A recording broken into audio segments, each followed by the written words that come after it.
Dalawang kamag-anak lang ng mga nawawalang sabungero ang dumalo sa pagpapatuloy ng pagdinig sa mga kasong kidnapping with homicide at kidnapping and serious illegal detention laban sa puganteng negosyanteng si Charlie Atong Ang at ilan pang akusado.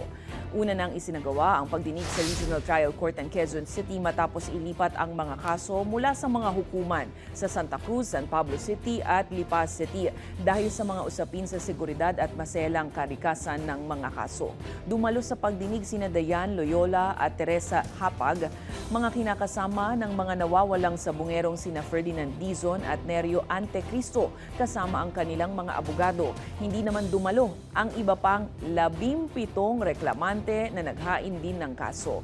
Nauna nang ibinunyag ni Loyola na may mga umano'y tangkang pagsuhol mula sa kampo ni Atong Ang para hikayatin ang mga nagrereklamo na itigil ang kaso at huwag nang dumalo sa mga pagdinig. Sa kabila nito, sinabi niya na magpapatuloy sila sa paglalaban para sa hustisya.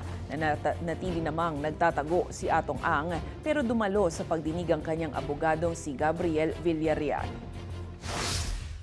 Hindi pa rin po sila nakikipag-usap sa amin. Tsaka siguro, yun na po talaga yung desisyon nila. Hindi naman na po namin yun mababago kahit na ano pong mangyari. Pero kami po yung mga natitira, patuloy pa rin po kaming lumalaban. Sana hindi maaprubahan yung bail nila kasi syempre pag nakapag-bail sila baka umpisa na yun na humina lalo yung kaso.